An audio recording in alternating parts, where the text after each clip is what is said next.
Welcome to Knightline, the morning after, on ESPN 580 Orlando, WDBO. Night Nation's only call-in show goes live now. Alrighty, live from the Victory Casino Cruises.com studio, this is Andrew Phegley, and we are here. This is Knightline, the morning after. Hey, we're going to be taking your calls, 844-225-5580 on the Dever team line, 844-225-5580, 21232 for text on the Little Greek Fresh Grill text line, or you can reach me, AP_Knightline on Twitter. I got my friends Roger Nightbingle here, and we also have Jeff Allen from the AAC Report here. Welcome, guys. Good morning on this post-victory weekend. Absolutely. Yes, and good morning, and I am fresh off a trip to Tampa at Busch Gardens where I had to wear my UCF gear to troll since USF is nearby. Good, absolutely. All right, well, what we're going to be talking about today, obviously, UCF football slaughters the USF Cows.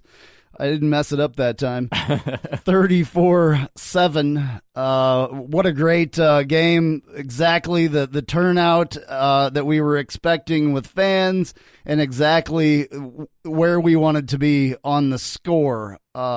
Very good. I think that it was exactly what they needed to do to get back, in the swing of things and all that stuff. So I'm happy with it. What about you guys? Oh, man. First of all, shout out to the crowd. You definitely made a difference in the game. It was boisterous. It was loud, caused some false starts. You definitely were a factor. In addition to that, I mean, hats off to the defense. They absolutely did a phenomenal job stopping them pretty much every way that you could. We had some turnovers. We were in the backfield constantly. Tackles for a loss, sacks.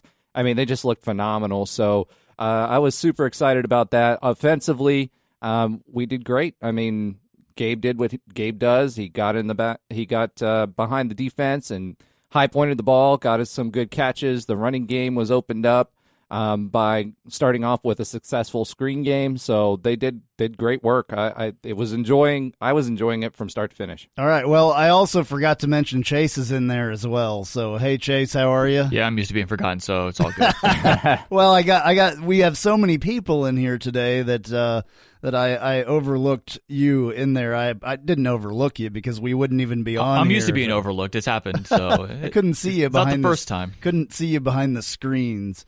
So, Jeff, what's your take? Well, I tell you, just amazing defense. 250 yards is all the Bulls got on offense, which was a great performance by the defense. I believe our lowest total of the season as far as allowing. Yeah, second lowest. Okay, yeah, second. Yeah, so you look at that, and then I know a lot of our fans want us to put up 62 or 63 to get revenge from years ago. But, if we just beat them year after year like Ohio State does to Michigan, I'm good with that all the time. Yeah. Well, speaking of that, I mean, we're now to the point where the overall series is 6-5. So we're slowly catching up, and we'll be surpassing them shortly. All right. Well, hey, another thing I want to mention here real quick. We have a guest coming on the line here in just a little while. We're going to be talking with Brandon Alexander. A lot of you guys remember him from his UCF years. Well, he did something extremely special last Sunday and won the CFL Grey Cup with his team, the Winnipeg Blue Bombers. So that is super, super cool. So we're going to talk to him in a little while on the phone. Chase, what did you think of the game this week? And I thought pretty much that UCF just straight up dominated. I mean, they put up. It's funny that they only put up 28 points considering they had 540 yards of offense. But more importantly, that defense just really came to play, especially when you hold McLeod to 112 yards passing. Yeah. And pretty much they held him in check all game. Our penalties are an issue. We had 112 yards in penalties, but other than that, UCF came to play, and this is what we kind of expected all year from them, essentially. Absolutely, yeah. I think that, in my eyes anyway, I think that what they did in this game kind of redeemed a few, maybe not the Tulsa game, but it redeemed a little bit of what had happened the rest of the year. Yeah, it's what we expected from the Tulsa game, essentially. Absolutely. Officials were horrible.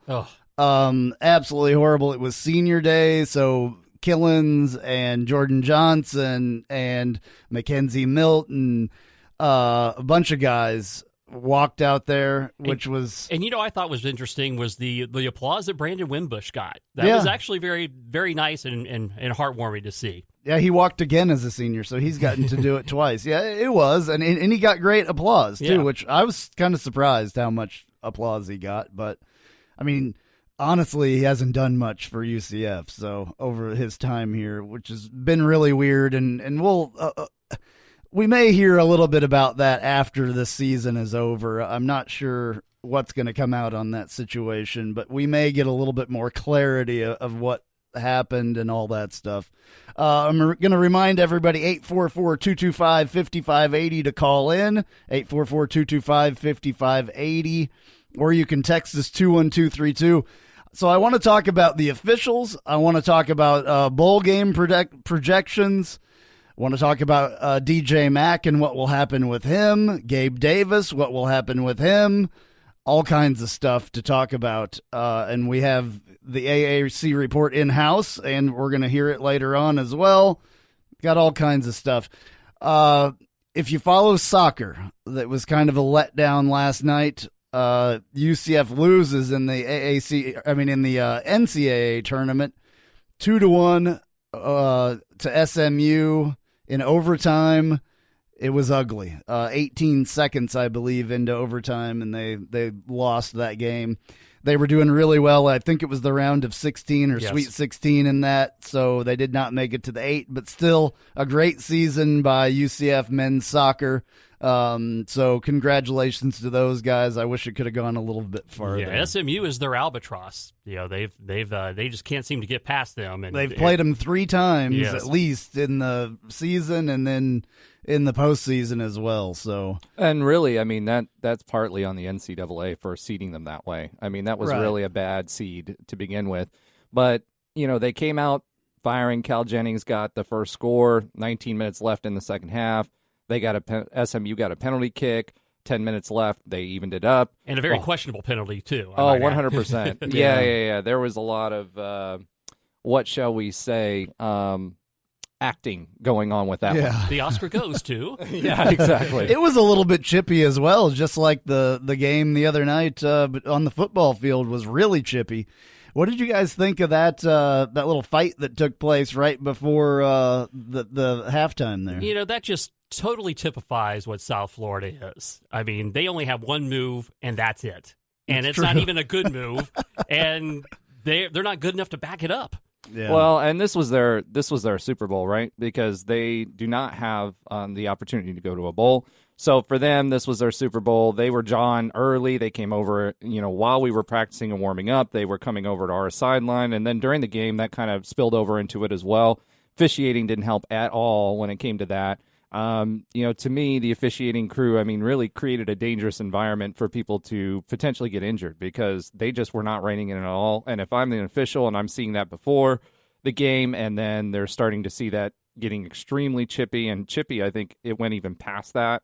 And they didn't rein it in at all, which creates a bad environment for the game, bad environment for the players.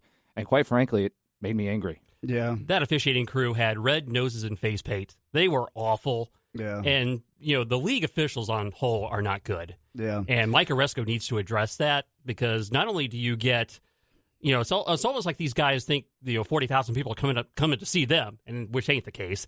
And we get 4-hour football games because of all these penalties. It's Right. ridiculous. Yeah, they've been notoriously bad all season, but this game was completely horrid. I'm shocked that nobody got thrown out. The 2 players for USF should have been thrown out during that fight. It was crazy, absolutely crazy. Yeah, and that PI or the non-PI call at the very start of the game, that really was set the whole tone of what we were going to see the whole night. 22 accepted penalties, I think. So they probably threw about 40 flags in that game. Yeah. It's just, And they were definitely unbalanced. There were several times where we had PI calls, holding calls, unnecessary roughness calls. You had those 2 guys that weren't thrown out. Anytime you swing, and especially if you're running into the ref while you're in the process of referee doing wound that, up on the bottom of the pile. Yeah, there's no You gotta way be that they kidding. don't get thrown out. Yeah, what and guys is that? throwing punches. How often do you see that? I mean, you don't see, like we saw in Georgia Tech yesterday, and they got thrown out, and yet for somehow like this didn't happen. So you're right, like the AAC refs haven't been exactly the greatest all year, and Resco needs to do that when he's not saying that UCF's playing Arizona State. So was that 22? Was that the total? 20. That was for a both total. Teams? Yeah, both teams combined had 11 penalties each, and the combined yardage was 192 yards. That's almost twice up and down the entire football field. And it felt like we had twice as many as them. Right.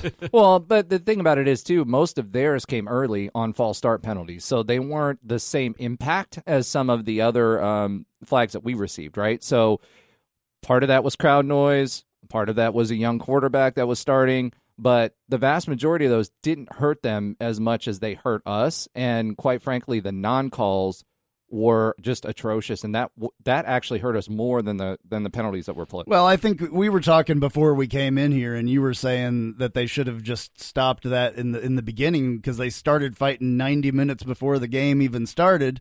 And, it was time for them to make a statement and throw somebody out or penalize them in the beginning, and that it would have all stopped. So, all right. I guess maybe that's our that should maybe complete our section of complaining about the referees. I don't know. I could go for the whole hour. Well, I could too, but I don't think everybody wants to have us just sit here and talk about the referees. As far as Senior Day goes and what the guys did on Senior Day, Adrian Killens had a great game. I believe it was 115 yards that he had. And Gabe Davis, not a senior, but I think it's probably the last time that we've seen him. I have a clip from him that we'll play here in a little while. And he was asked directly, and he said that basically he's gonna talk it over with his family, but I believe that he's probably gone. But also he beat Traquan's record, and now he is the leading receiver ever for UCF. So. Well, and then if we're going to get into Gabe a little bit, I did talk to him before the season started at the Fan Fest and kind of pulled him to the side and talked to him for a bit. And even then, when I asked him, he was like sheepishly grinning at me, and he knew that this was probably going to be his last season. His only comment was, well, let's make sure I live up to the hype during, the season itself. And he clearly has. Like you said, he eclipsed Traquan Smith. He also has 20 yards per catch on average. So he has less catches than some of the other receivers that we've had, but he has way more big-time catches. Let's hear what he said. I'll play this clip real quick. Yeah, it's something I've been thinking about with family and everything. I'll be able to talk with them about that and see, what I'll do moving forward. On that point, what did it feel like for you to play in this game? Maybe it's your last game at home and walk off the field. Exactly, it felt great. If I do decide to leave, leave out with a bang. Leave out with putting up some good numbers and having Night Nation remember me for how I was able to make those big plays. And again, so the biggest thing is leaving these guys. I mean, it's emotional when it comes to that too. Again, you build those bonds, great relationships. All right, well, there you go. That was it. So I don't see any way he stays. Yeah, I don't either. But it's wishful thinking. His brother's going to be playing for UCF next year. I know he's really good friends with Bam Moore, and I think that would have, I know that he would love to play with Bam. So I think the only thing that may realistically affect it is his draft stock. I think he's a good enough receiver to be top 3 rounds. Unfortunately, there's a ton of receivers in this year's draft. So, if his draft grade is significantly lower than what he thinks it's going to be, he may stick it out, but I highly doubt it. There's not much he can do to top this year. Yeah. Well, Neville Clark, a bunch of other guys, had their last games. And I think Neville Clark probably has the highest draft potential besides Gabe Davis. So I think that's, we're definitely going to miss him because he's been kind of quiet over there, but he's held down that side of the field pretty much the entire year. So that's Nate Evans is another one. Nate Evans as well. Yeah. He probably can play on the next level as well. I think most of the guys, as far as the guys that we know that were the seniors. Let's take a little bit of a break here real quick, and we'll be right back on Knightline the morning after. Didn't get your fill of the NFL on Thanksgiving? We have another helping of a triple header Sunday for you. First at 1 p.m., the Miami Dolphins welcome the Philadelphia Eagles to Hard Rock Stadium. Then at 4 p.m., it's a huge battle for the AFC West as the Kansas City Chiefs take on the Oakland Raiders. Then Sunday Night Football concludes with the New England Patriots battling the Houston Texans. All right here on your home for the NFL. ESPN 580 and FM 96.5 HD2. Football lives here. It's the Black Friday sales event now at Greenway Dodge. Save thousands on new Dodge Scat Packs, Jeep Wranglers, and Gladiators. And Employee Pricing Plus. $49 down, free maintenance, and $2,500 over KBB trade-in value. Shop 24/7 at GreenwayDodge.com. Feel the Greenway Dodge difference. Oviedo Brewing Company is the hottest microbrewery in Central Florida. Located 7 miles from UCF at the Oviedo Mall, this 8,800 square foot brewery just opened its doors 6 months ago and has already crafted 13 unique beer flavors and counting in their tap room. The tap room contains different styles of beverages, including ciders, wines, and craft sodas. Not only do they have amazing beers, they also have a full kitchen with gourmet pizzas, wings, and tacos. Oviedo Brewing has activities for each day of the week, such as Taco Tuesdays, Trivia Wednesdays, Pizza and Pint on Thursdays, plus live music on Friday and Saturday evening. But the best is Sunday brunch with unlimited beer mimosas.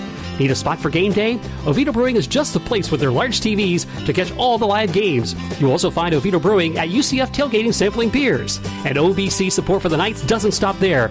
If you need a spot for UCF away games, come to Oviedo Brewing Company. You can get all the details on their Instagram or Facebook page. Follow them at Oviedo Brewing CO.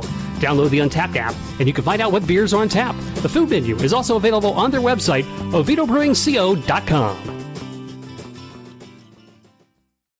Light Up UCF is celebrating 12 years of snowy nights and sparkling lights. Now through January 5th at Addition Financial Arena on the UCF campus. Thanksgiving is officially over. Now it's time to get in the holiday spirit. Come celebrate the most wonderful time of the year at Light Up UCF. It's a winter wonderland of fun. Enjoy ice skating, an ice slide, Ferris wheel, an all-new carousel, 3 movies, and an all-new light show powered by Duke Energy. Don't forget to take a picture with Santa in Barnes & Noble. For more details, visit lightupUCF.com. The holiday season is here, and BetOnline.net wants to celebrate with you as a huge slate of college and pro football games are on tap this long Thanksgiving weekend. Follow all the action at BetOnline.net as college rivalry week heats up. The pro football schedule is just as packed as divisional leaders square off, with New England taking on Houston and San Francisco heading to Baltimore. Before the next kickoff, head over to BetOnline.net for the latest news, scores, and lines. Bring the game home with BetOnline.net.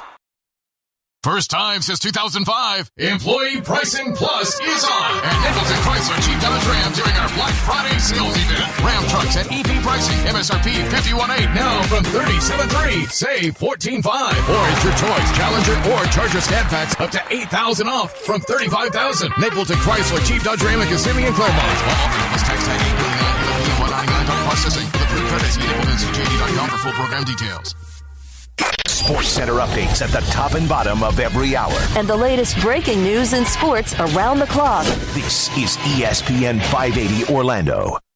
Whether it's on AM 580, FM 96.5 HD2, Alexa, or Google Home, we are everywhere you hear audio. ESPN 580 Orlando. Orlando's home for the biggest events in sports. And now, back to Knightline, the morning after, on ESPN 580 Orlando, WDBO. Call now at 844-225-5580 or text at 21232. Alrighty, yep, we're back live from the VictoryCasinoCruises.com studio, taking your calls, 844-225-5580 on the Dever team line, or text 21232 on the Little Greek Fresh Grill text line, or AP_Knightline on Twitter. We have our guest on the line. Let's go talk to him, Brandon Alexander. Welcome to Knightline the morning after. How you doing, man? I'm great, man. I appreciate you having me on the show. Well, congratulations on the Grey Cup.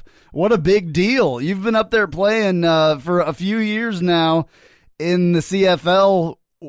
Tell us about it. Tell us about what this means. I mean, it means everything. For one, it's been 29 years since the city of Winnipeg has won a Grey Cup, and it's been the longest standing streak in the history. So for us to bring it here, and it's been amazing, you know, just going out and seeing the support. And to be honest with you, that Grey Cup felt like a home game. I mean, there's probably like 40,000 people there, and out of those guys, probably like 80-90% of the people were rooting for us to win. So that was very refreshing, and I can't even explain how I feel right now to this day. Well, you had a heck of a game. I want to remind people who we're talking to. We're talking to Brandon Alexander. He used to be a UCF player on some really good teams, and now plays for the CFL's Winnipeg Blue Bombers, and had a great game in the Grey Cup with an interception and all kinds of other stuff. And to win the Grey Cup, have the UCF name up there as well. I think my friend Jeff here has a question for you. Hey, Brandon, congratulations once again. And what was the biggest adjustment you had to make to playing Canadian football? The waggle. You know, what the waggle is receivers get a run in there and start before the ball is snapped. That is the biggest adjustment. That is how big the field is in Canada. Like the field is 65 yards wide and 110 or 120 yards deep. That's a lot of field to cover. You know, and it's 12 guys on the field on offense and defense. And, you know, for the field to be that wide, they spread you out, and it's basically one-on-one football out there, you know. So the waggle and how big the field is the biggest adjustment they're playing up here. How long did it take you to make that adjustment? About a year, I'll be honest with you, because when you see it for the first time, like, you get really nervous and scared. Like, you don't see this every day when you're back at home. You know, in the States, you are stationary, and when the ball is snapped is when everybody moves. But, you know, when we're up here, like, they're moving full speed, and you have to sit up there, and you're still at 7 yards just like you're back at home, but you got to move a little bit faster than usual. You know, it took me about a year, but, you know, I pride myself on being the adjuster. And, you know, I adjusted pretty quickly, and, you know, again, I'm happy to be here and be a part of something special. So you started out up there playing the field corner position, but did you make a move this year to safety? So, to be honest, I played almost every position on the field since I've been there in 2017. When I first came in, I started as the dime spot. That was basically another linebacker. And then from there, I moved to field corner for half of the season, and then after that, I moved to strong half. You know, strong half is basically like a nickel back at home, except, you know, you play every down. And then last year I started a full season at strong half, and then this year, same thing. In the first couple of games I was at strong half, ended up getting injured for about 9 games, and, you know, they trusted me and kept me on the team, kept me around, and when I came back, they moved me to safety, a place where I'm very familiar at since I've been playing it at home, and it's been, you know, very beneficial for our team. I know it's been a busy weekend for you. Were you able to catch any of the UCF-USF game at all? A little bit. I was able to catch it a little bit, and it's crazy how the rivalry is amping up now. Like, tempers are flying and everything, and I'm glad we won the game, you know, but it's a hostile environment over there, and it's starting to be a really, really, really big game on TV, and you know, I'm glad that our guys pulled it out. Hey, Brandon, this is Night Bengal, a.k.a. Roger, or the other way around, whichever way you want to look at it. But I just wanted to ask you a quick question. You were part of the first team that won the I-4 rivalry game, right? So can you kind of walk us through what that game feels like as a player, and then follow that up with how it felt to actually win, because that was the first time we had won that game? Oh, man, it's a great feeling, you know. It's at the end of the day, you know, they're I-4. It's literally an hour and 30 minutes away from where we stay. So, you know, everybody's talking about it from Orlando all the way to Tampa. And, you know, you can go to Tampa and where UCF get, and people are looking at you crazy, and vice versa, you know. And that game was big. It was a big win. And I believe my junior year, we won 20-23. And it was huge. It was a big game, man. And I remember we were all black, and the helmets were black, and the crowd was, you know, it was amazing. I mean, that game is phenomenal. You know, it doesn't feel like anything else. You know, it just feels like a rivalry game. Everybody's out there and ramped up and ready to go. Well, I can tell you, I remember that that jersey was supposed to be black, and I think it came out a different color. Do you mind telling us how that happened? To be honest, man, so long ago, I have no idea how that happened. Oh, all right. Hey, Brandon, it's Chase. You know me from nothing. So on week 20, you squeak out a win against the defending champs, Calgary Stampeders, and you beat them again in the Western semis. When you beat them twice in such a short time, did you think, there's actually a good chance that we can win this thing, or did you just kind of treat it as a normal game? Well, we always knew that we had a chance. As long as you get in the playoffs, anybody has a chance. And, Calgary was just the first step of beating them. In the regular season, we needed to get on a run. That's what our coach preached. And getting on the run, all it takes is one game. And we won that last game versus Calgary. And we basically played them 3 times, and it was almost back to back to back. And, that was very important. It was very important for us to get on that run. And when we got there, we had to go into Calgary to beat them. And that was a tough task. People say, oh, you beat them by this many touchdowns and whatever. It doesn't matter. That game was very tough because they got a Hall of Fame quarterback over there, Bo Levi Mitchell. And he's been in that environment. He's been in the championship every single year. He knows what he's doing out there. And it was really refreshing. And when we heard him afterwards, and he said for 3.5 quarters, we disguised very well, and he didn't know what was going on in the back end. And, that was very important for us to disguise something like that for a great quarterback. All right, well, Brandon, hey, man, thank you so much, and congratulations. You were always one of my favorites, and I've become a Canadian football fan now because of you.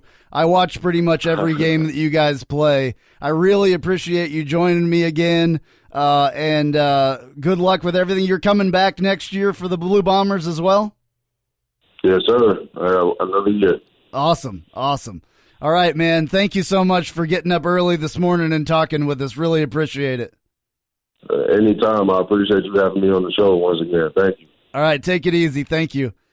All right, well, that was awesome. I'm a big Brandon Alexander fan. I'm a big CFL fan now. I wasn't really before. I'd kind of watched it, but not like I watch it now. So it's good to have our guys up there, and it's an incredible game. It is. I watch quite a bit of it during the summer, and it's great. Standbacks making an impression up there as well. Joe Burnett has had some success up Quincy there. McDuffie, Terrence Plummer, Troy Davis. We've had all kinds of our guys up there, making a stink. So I love it. I absolutely love it. All right, we're going to take our next break here, and we'll be right back on Knightline the morning after. This weekend only, International Diamond Center is giving away free Apple AirPods, free Yeti coolers, free large big green eggs. Yes, it's true. When you buy any piece of jewelry this weekend, you get one of the year's coolest holiday gifts absolutely free. For example, spend $249 or more on a piece of jewelry, and we'll give you a Faberware air fryer or a $50 IDC gift card free. Or spend at least $899 at IDC this weekend, and we'll give you a pair of Apple AirPods or a $150 IDC gift card. Yes, you can get her that beautiful ring or pair of earrings for Christmas and get one of the year's hottest gifts or an IDC gift card at no charge, like a Yeti Backflip 24 cooler. Yours free when you spend at least $1,599 this weekend at International Diamond Center, or get a $300 IDC gift card. Spend $4,000 on a piece of jewelry and get a large size green egg grill or a $750 IDC gift card. It's happening this Friday, Saturday, and Sunday. International Diamond Center's huge Black Friday sale. All 4 Orlando locations. Learn more, shop IDC.com. See store for details. Hey, this is Travis Dever, Kai's Real Estate, the Dever team, New Smyrna Beach. Your source for real estate and everything else, New Smyrna Beach. Proud sponsor of Knightline and Knightline Postgame Live. Call me anytime at 386-690-1636. That's 386-690-1636. Let me show you my hometown, New Smyrna Beach, UCF's favorite beach. Go Knights and charge on. Light Up UCF is celebrating 12 years of snowy nights and sparkling lights. Now through January 5th at Addition Financial Arena on the UCF campus. Thanksgiving is officially over. Now it's time to get in the holiday spirit. Come celebrate the most wonderful time of the year at Light Up UCF. It's a winter wonderland of fun. Enjoy ice skating, an ice slide, Ferris wheel, an all-new carousel, free movies, and an all-new light show powered by Duke Energy. Don't forget to take a picture with Santa in Barnes & Noble. For more details, visit lightupUCF.com. Spice up your company with homemade marketing services from Tasty Gravy Creative. Tasty Gravy serves up a menu of budget-friendly marketing, graphic design, and public relations services customized to your specific goals. Co-owned by a UCF graduate, Tasty Gravy can help refresh your brand, strengthen your online presence, or reinforce your company's message. Contact Tasty Gravy for help with your website, social media, marketing, advertising materials, and more. Visit tastygravy.com.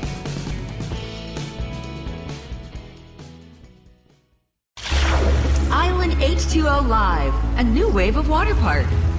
Experience the next generation of fun at Island H2O Live. You choose the music, you choose the lighting, and you choose where to share your memorable moments at Florida's newest and most immersive water park. Island H2O Live. Now open in Kissimmee, located off US 192 and State Road 429 on Inspiration Boulevard. Island H2O Live. The home of Monday Night Football is ESPN 580 Orlando. The Minnesota Vikings hang on to their NFC North hopes as they take on the Seahawks in Seattle. Coverage begins at 7:30 right here on ESPN 580 and FM 96.5 HD2. Football lives here.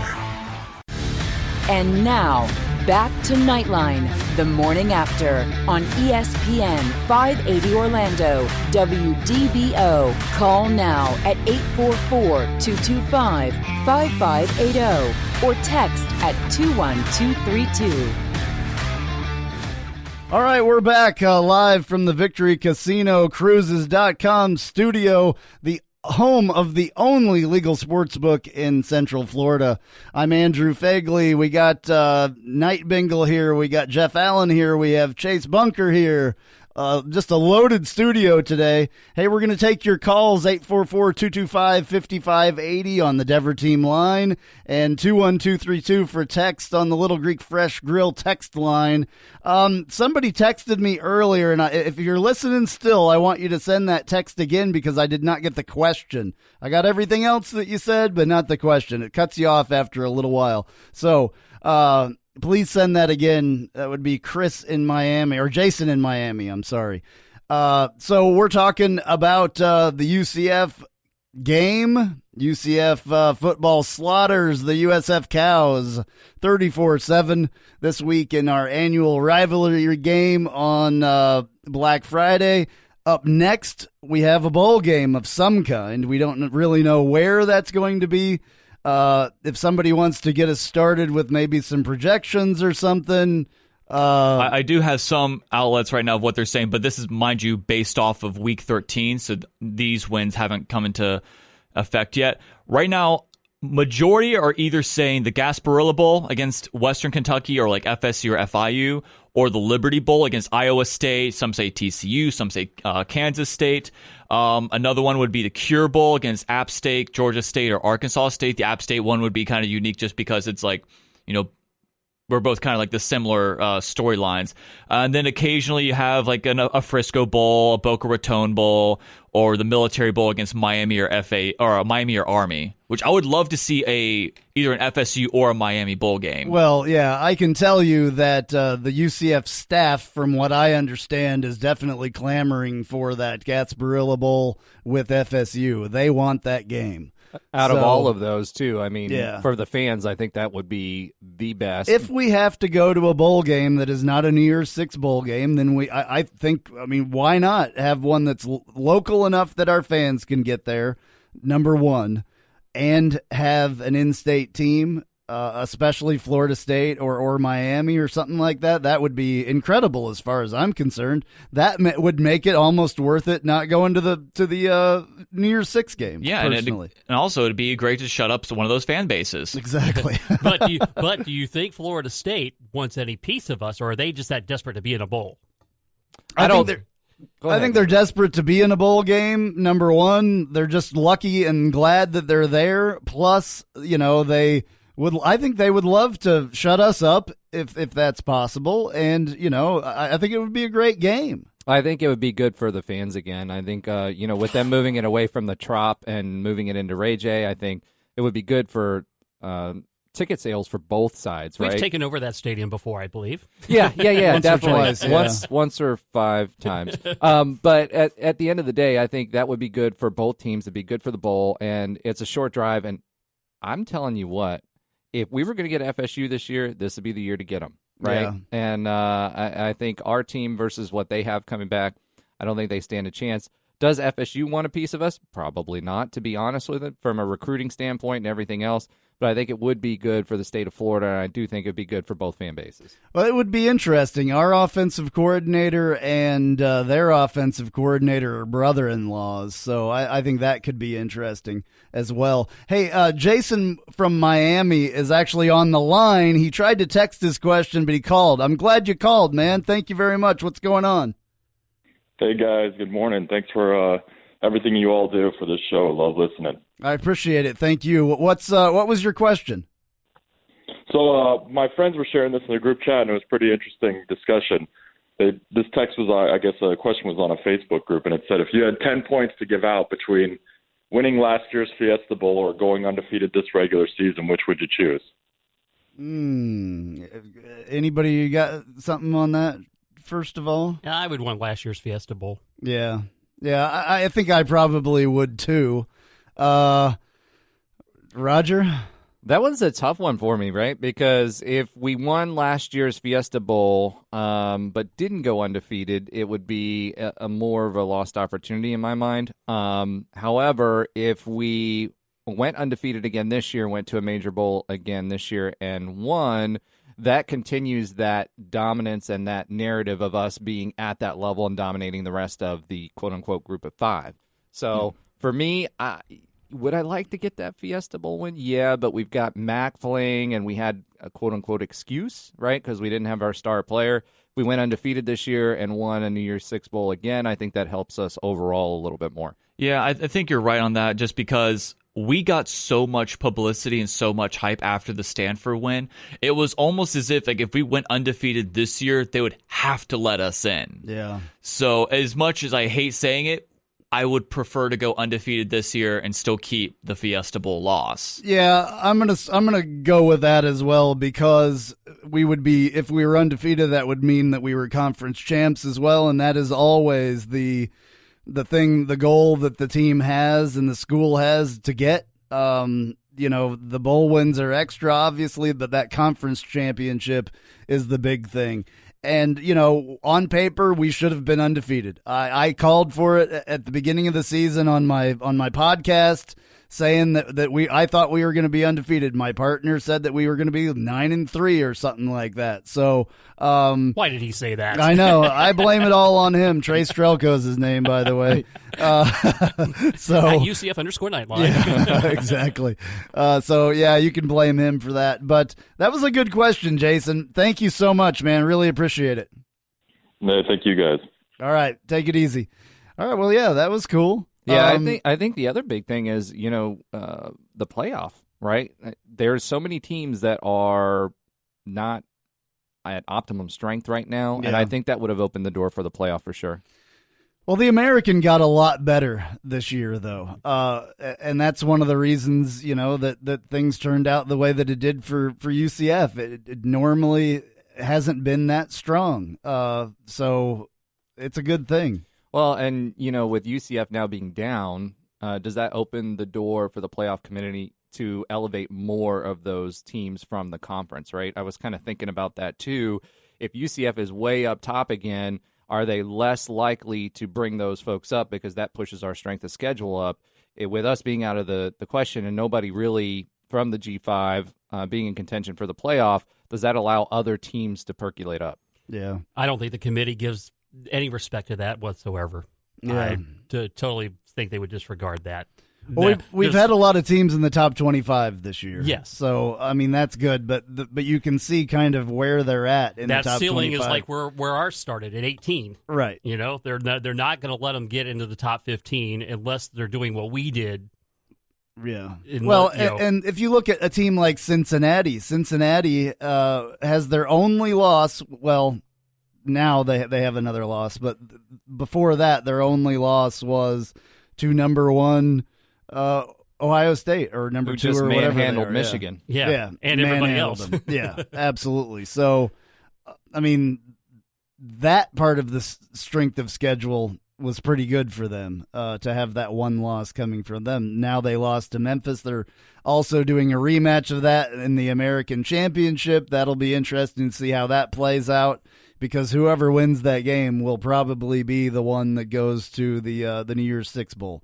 So, and represents the American and the rest of the group of five basically there. So. Well, and I think that's a byproduct too is, all the teams are spending more money. When you look at coaching salaries, when you look at facilities upgrades, all these things, you're starting to see us kind of separate even more from that lower tier group of five conferences, right? So I truly think we positioned ourselves as kind of like in the middle. And I think we're seeing more and more of that play out in the actual facilities, coaching.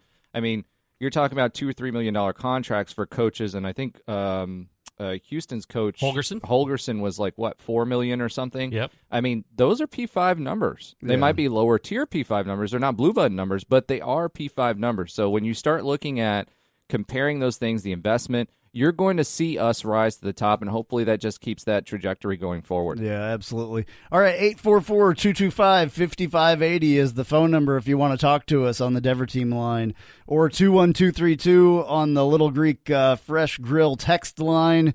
You can do that as well. We're going to talk let's talk real quick. We already talked about Gabe Davis.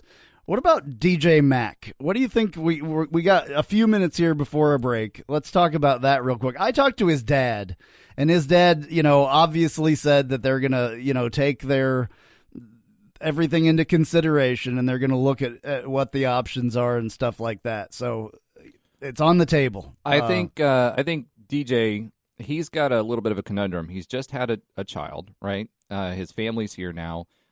Everything around him is here, right? If he transfers now, he goes to a lower division school. And I don't think that's advantageous for him. I think it actually works better for him to wait on a grad transfer, wait till he graduates. If he's going to transfer at that point and try to fill in a gap at one of these P5 schools or another G5 school where he gets a starting job. In the meantime, if, God forbid, anything happens to our starting quarterback, he definitely has a leg up on being in that starting spot. So I think for me, if I'm thinking it out, game planning it out, I don't think it makes sense for him to transfer this year. I think he waits till a grad transfer year. Yeah, I would agree with that. And the fact that they are running packages for him on a game-by-game basis, he is part of the game plan. So would he like to be playing all the time? Absolutely. But he does bring a different element to the game when he comes in. And, it was a great pass he threw. He probably could have run for 30 yards on that one anyway. Yeah. But, he does. Oh, my gosh. And great insurance. Well, a pass, but a better catch. Yeah. That was an amazing catch by Dixon. Yeah. Well, it was just, he had so much bad luck with breaking the ankle, before the season and all that stuff, because he was set to be right in there. And I believe that he probably would have been our starter. It was his job to lose. It was his job to lose, I think, even though Heupel said that it was wide open and anybody could win it. But if you would have thrown him in the mix in the beginning, I believe that it probably would have been him and made the fans happy and all that stuff. But then again, you have this Dylan Gabriel kid come along with the arm that he has and the absolute wonderful season that he had.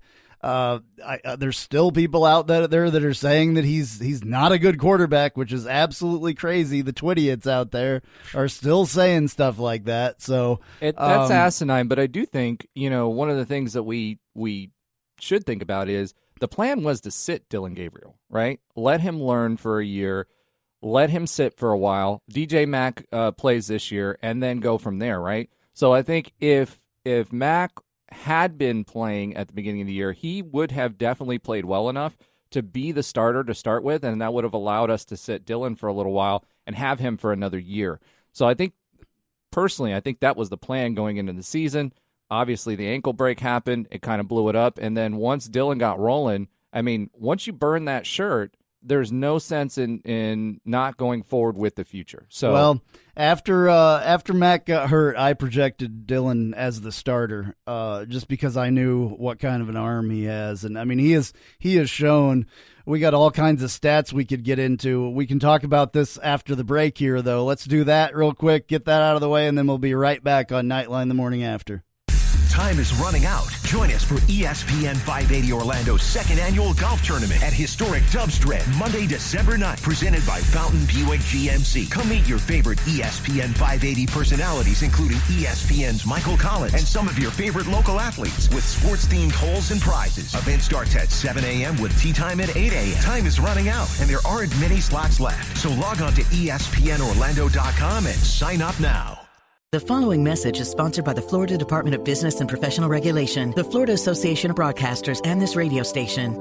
Natural disasters can be unexpected and devastating to your home or property. If your home or property is damaged and needs repairs, it's important to use only Florida licensed contractors. Remember to check their references, get everything in writing, and don't pay up front. To verify your contractors are licensed, contact the Florida Department of Business and Professional Regulation online at myfloridalicense.com. That's myfloridalicense.com. The holiday season is here, and BetOnline.net wants to celebrate with you as a huge slate of college and pro football games are on tap this long Thanksgiving weekend. Follow all the action at BetOnline.net as college rivalry week heats up. The pro football schedule is just as packed as divisional leaders square off, with New England taking on Houston and San Francisco heading to Baltimore. Before the next kickoff, head over to BetOnline.net for the latest news, scores, and lines. Bring the game home with BetOnline.net.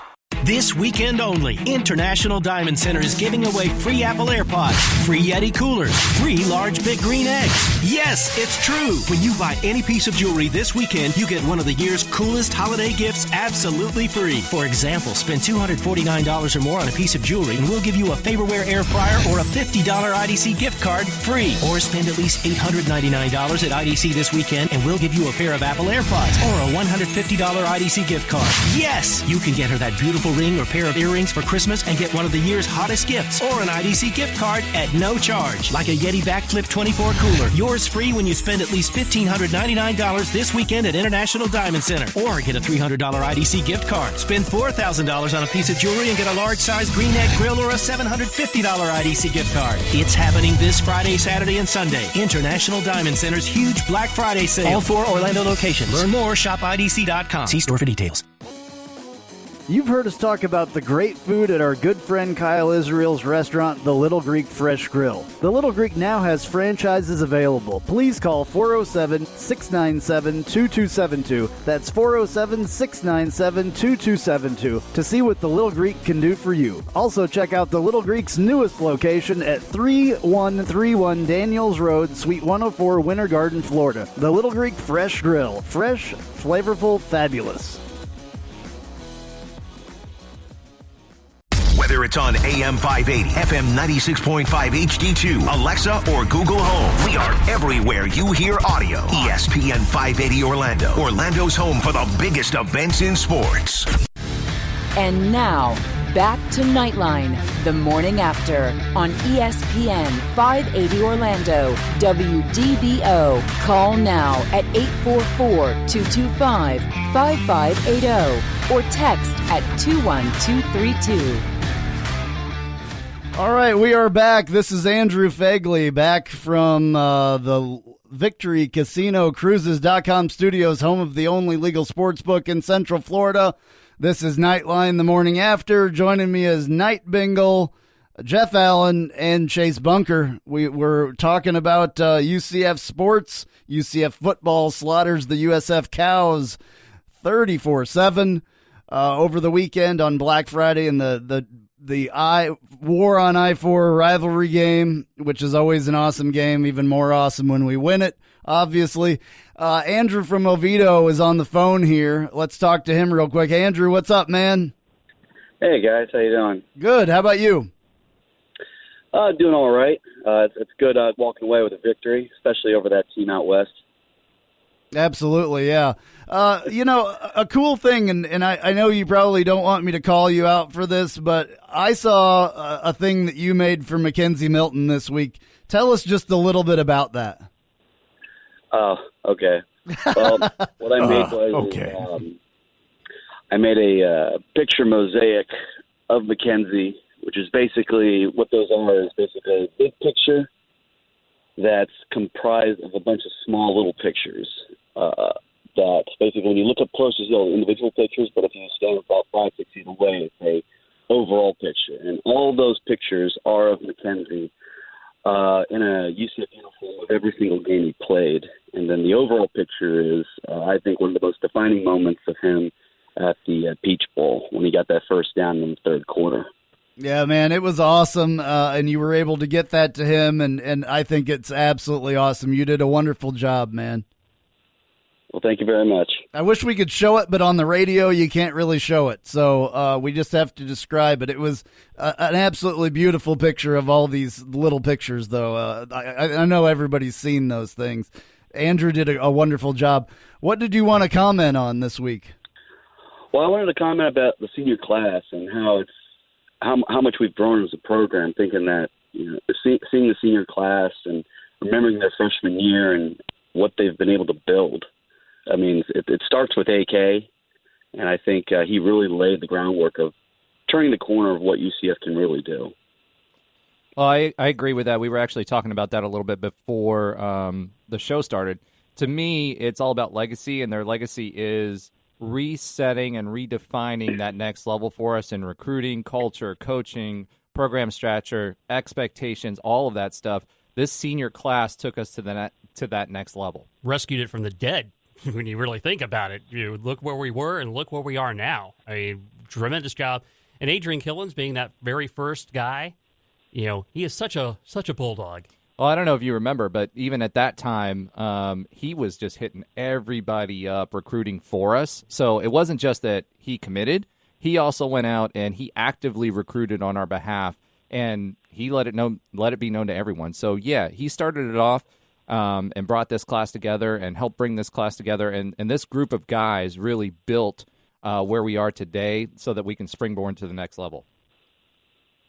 All right, Andrew, hey, man, thank you again for calling. Really appreciate it. Take care. All right, man, take it easy. All right, so lots of other stuff happened. Jeff is sitting here in the studio, but I'm going to play this, the AAC scoreboard thing that he does for us, because lots of stuff happened in the American this week. Time now to take a look around the American. Number 18, Memphis downs number 19, Cincinnati 34-24 to capture the West Division and secure the right to host the championship game next week. It'll be deja vu all over again as the Tigers will host the Bearcats for the second consecutive week in the AAC championship game. JaVale Carruthers rushed for career highs of 188 yards and 5 touchdowns as Navy beat Houston 56-41. The 5 rushing TDs just one shy of the conference record. Shane Buechele passed for 3 touchdowns. Xavier Jones ran for 2 more. SMU closed out the regular season with a 37-20 win over Tulane. Anthony Russo threw 2 touchdown passes to Brandon Mack, and Ramon Davis ran 105 yards and a score as Temple rolled to a 49-17 victory over UConn, sending the Huskies on their way out of the AAC with a second consecutive winless record in conference. Zach Smith threw a career-high 5 touchdown passes. Shamari Brooks ran for a career-high 202 yards. Tulsa downs East Carolina 49-24. I'm Jeff Allen. We'll give you a full breakdown of the AAC championship game, plus a recap of SMU's 2-1 defeat of UCF in the Sweet 16 of the NCAA men's soccer tournament. And the seedings for the women's volleyball teams will be handed out this weekend. Plus, I'll have my nickel's worth on UCF's 34-7 takedown of South Florida, because 2 cents is not enough on this week's AAC report only on the Knightline Sports Network. Awesome, Jeff, and it's awesome that you do those, man. It's awesome that you do the show on the Knightline Sports Network, the AAC report. I really appreciate it. You do such a great job, and I know that fans out there from all the different schools in our conference appreciate it as well. Well, I appreciate the opportunity, and the conference gives me great content, and especially this year as we've been talking about how elevated it is, and we've got a championship game this weekend, Cincinnati-Memphis Part 2, and that'll be interesting to see how that one plays out. Memphis pretty much dominated the Bearcats this weekend, and I don't see how they don't win again. Well, yeah. Cincinnati also didn't have Desmond Ritter. True. Oh, he didn't play? I didn't even know that. No. I wasn't able to catch that game. Yeah, and actually, Brian Fox from the Bearcats Sports Radio was on my show last week, and he had said the fans have been clamoring that because Ritter's shoulders are injured, and they've been wanting. I wonder if they'll have him this week for that game. Yeah, and they may have sat him just in anticipation. We might need him for the championship game. So that could be a big factor there, too. All right. Chase, any final thoughts from you? I think overall, we can be mad that UCF lost 3 times, but I think in the end, we still had an incredible season with a freshman quarterback. We have a lot of promise. It's going to be unfortunate that we're going to lose Gabe Davis. We're going to lose so many elite players, but now we're going to actually see who Heupel really is. Absolutely. This is no longer going to be Scott Frost's kids anymore. This is going to be Heupel's kids. So I'm curious to see how we're going to be next season. All right. Real quickly. No, I was just going to say it's all about reloading now. So I think if you look at the quality of players that we have, we already have some of them sprinkling in to play. And then we've got a bunch of wide receivers that have been sitting. You got Marlon Williams that hasn't had time. All these guys are going to start to step up. So, yes, it's sad that we're losing these guys. We have so much history. We had a collective chip on our shoulder. We went on this trajectory and this growth path together. But at the end of the day, the program is reloading. Yeah, absolutely. I'm perfectly fine with the way that this season turned out. I think that this was the perfect way to end it. We need to get a bowl victory, no matter who it's over, and just take care of it from there and end on a high note. Please let it be FSU. Yeah, yeah, definitely. And not the Cure Bowl. Yeah, definitely beating the cows like we did. I think took it out on a really high note.